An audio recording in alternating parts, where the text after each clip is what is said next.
Good evening, everybody. My name is Nivetha Thomas. It is really nice to see you all.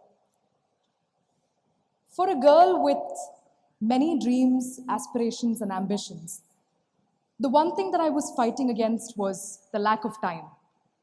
But I think it's safe to say we all wish we had more of that time. As our lives and everything around us seems to be moving, seems to be like somebody played a tape recorder, pressed the fast forward button and left it that way. It's all moving at such a rapid pace, right? So it is only fair to us to pause, breathe, and take a moment to think about the past. The good we faced, the bad we experienced. But mind you, when you move forward in life, the only baggage that you would want to carry forward should be the good, because it would be an unpleasant case otherwise. As I sat down to think about how to brainstorm and compile everything that I wanted to talk about today, there was one moment, it was more of a revelation, when I realized if one 23-year-old had so many things to talk about, so much to say, imagine the kind of life experiences and stories you would get to hear from people around the world. It was really exciting to think about it. Let me take you through mine now. So I was born and raised in the beautiful Chennai city, but my roots go back to a small village called Edur in Irati, Kerala. Though I was raised, schooled, everything in Tamil Nadu, my connect with my homeland, Kerala, is very strong. In fact, it's as strong as my love for kappa, fish curry, parampuri, and chaya is. If there are Malayalis here, you will know exactly what I'm talking about. It's deep, trust me. But I think I am privileged to say I believe that I am equally a Telugu Ammai now, as much as I am a Malayali and a Tamilian. And because this cultural integration is what makes me call anywhere home. And I believe this cultural integration is necessary for us to grow better. Rolling back a couple of years, now we're getting into the topic. I'm going to share with you a couple of my life experiences, what I went through, and whatever I am today is because of all these experiences I had. So I would like to share it with all of you. So rolling back a couple of years, the word school, the word school resonated with an album to me. Like a photo album of Polaroids flashing in front of my eyes, I have very vivid memories of what school meant to me.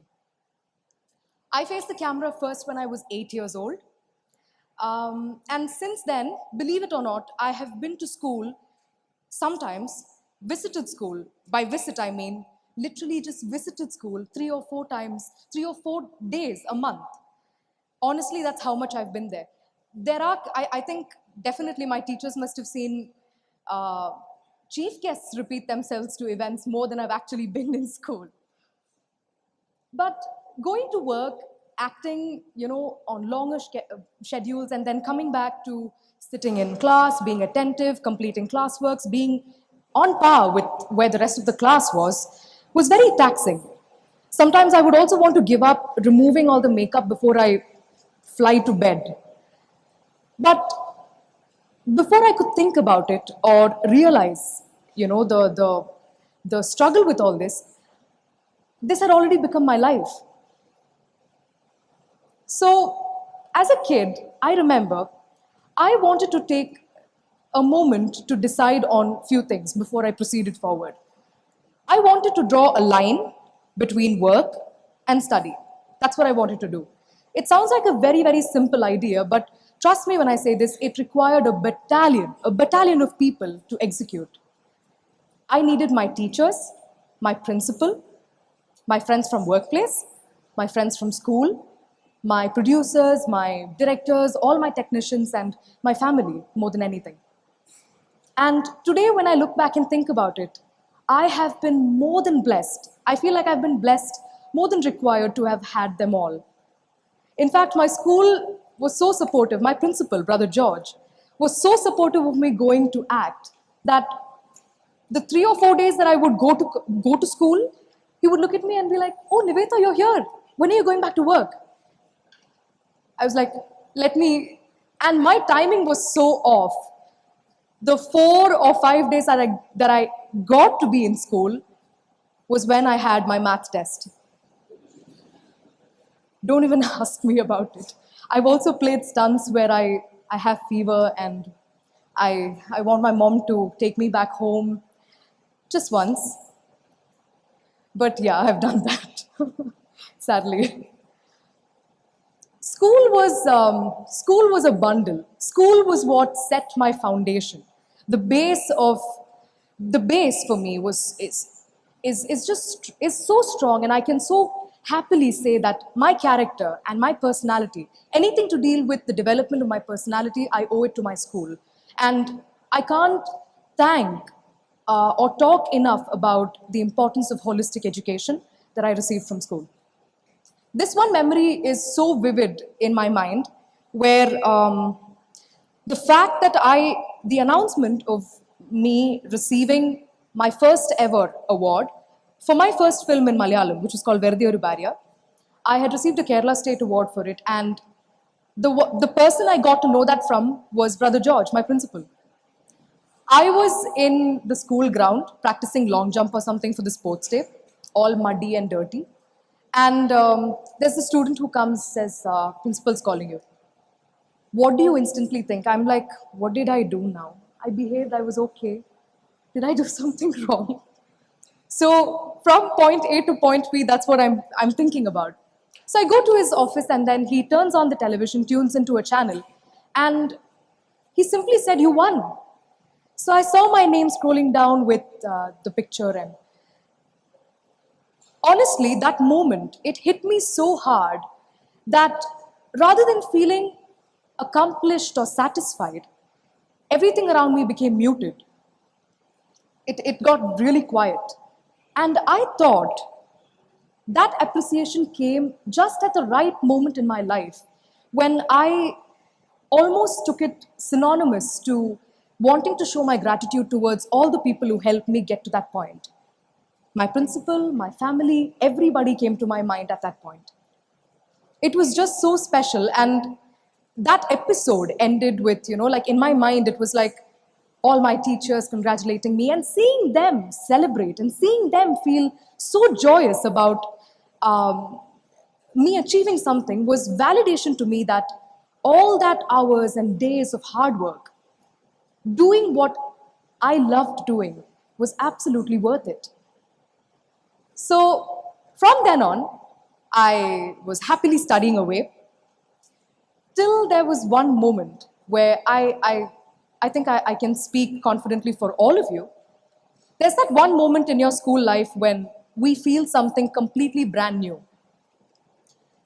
This is exactly after I finished my 12th grade, which for some reason at this point in time, it feels like a danger zone.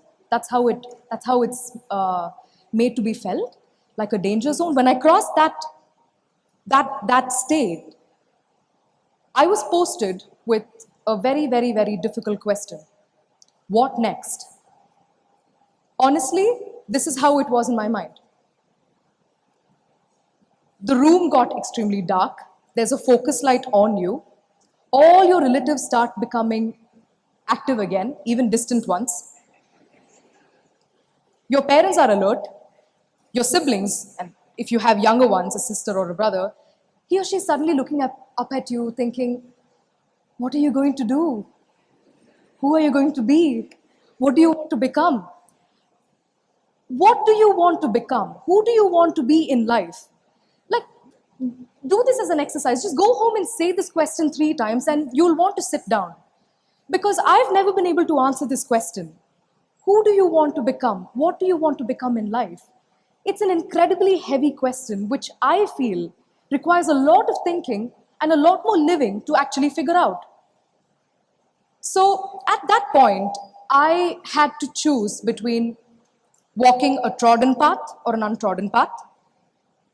Either you work in films or you study something, you specialize in some field and become something.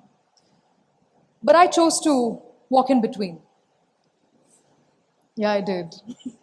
Back then I didn't know. I remember telling my parents, Amma, Daddy, I want to work as I'm studying. And I remember them looking at each other and they were like, well, if you can manage, then we don't have a problem with it. Because honestly, this decision was taken by me, honestly, because I couldn't imagine myself doing just one of it. Because most of my life I've been working and studying together, so I just couldn't think about choosing one. From that point on, everything moved so fast. It moved literally like this.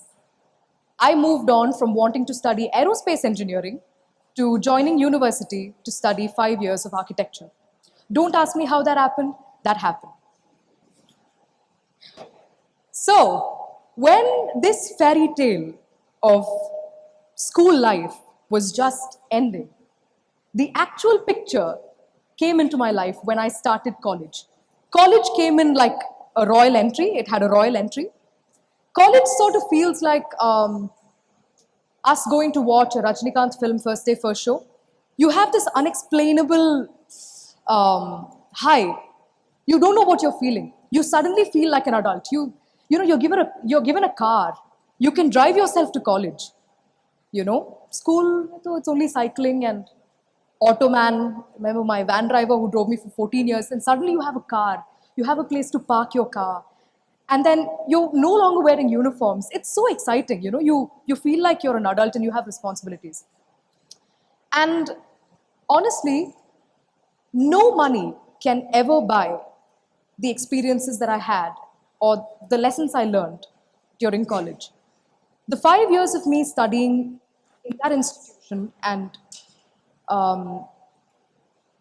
moving around with the people there, it taught me more about myself than anything or anybody could have ever taught me. College was fun, but architecture did not serve it easy for me, or for any of my classmates for that matter. I was visibly struggling.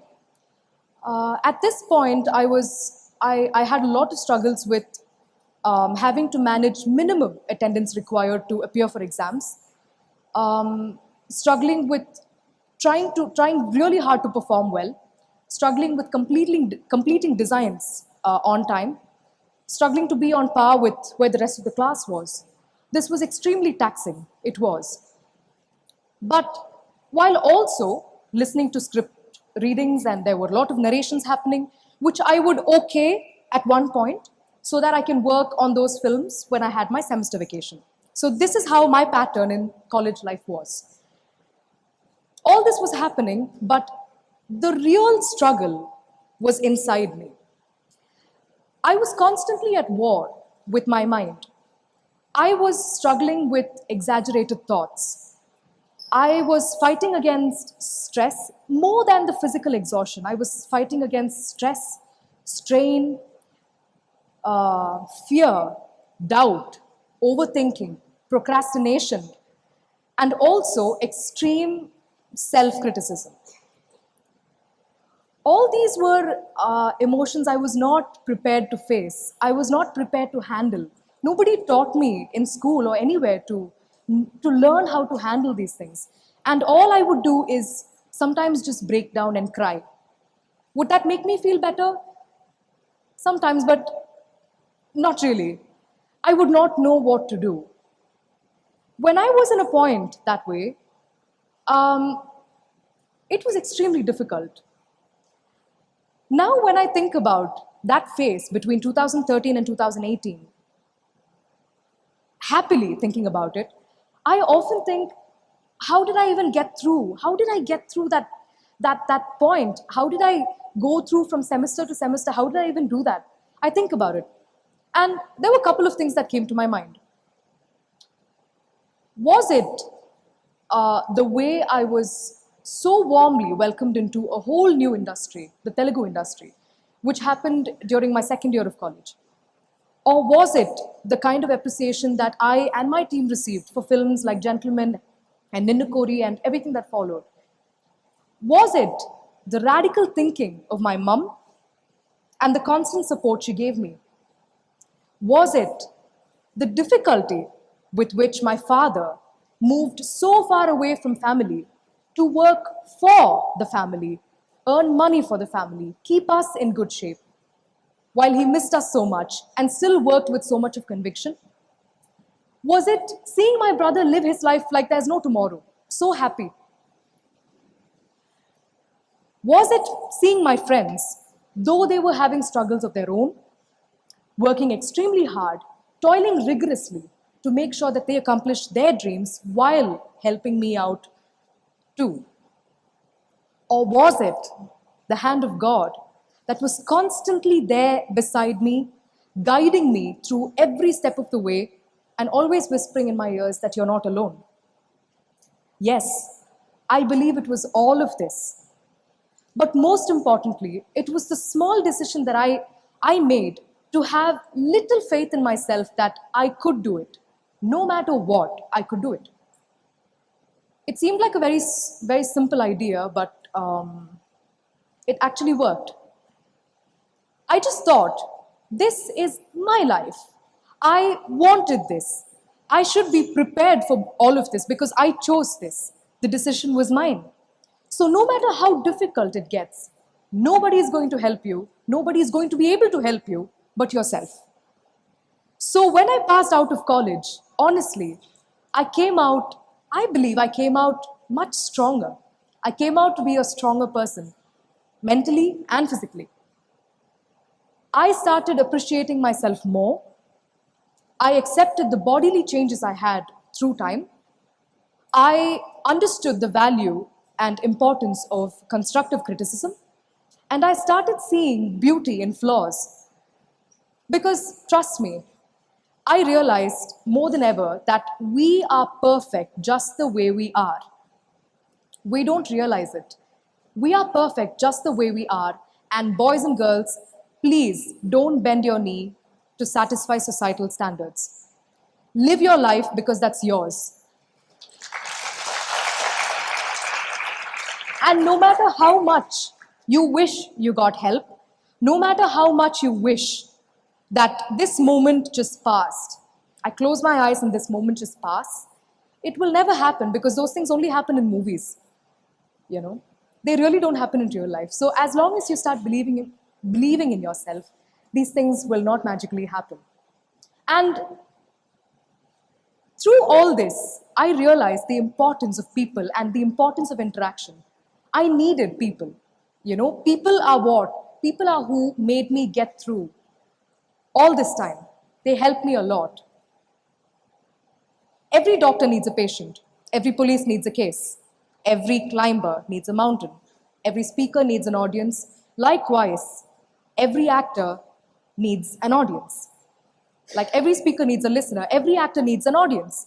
And me being an actor, I feel extremely privileged to be able to be so many different kinds of people. Because that is my dream. We human beings are gregarious in nature. No man is an island. We cannot live in an alienated society. So I believe the choices I make, I wanted the choices that I make to have a rippling effect in the society, but not a crippling effect. I wanted to make sure that I am different people. That was my dream. That is my dream. I want to be so many different characters. I want to portray the shades that we all experience and we wish we experience, from good to the bad to fictional, everything. And all this while, everything that I was saying, my life story is not great. My life story is not extraordinary, and I did not do great things. But the only thing that I did, and that I'm happy about, is that I just would not quit. I would not want to stop trying. So I want to portray people that way, you know, and the medium, this is my dream. So the medium I choose to voice out my expression is cinema. And I will always continue doing that. Thank you all.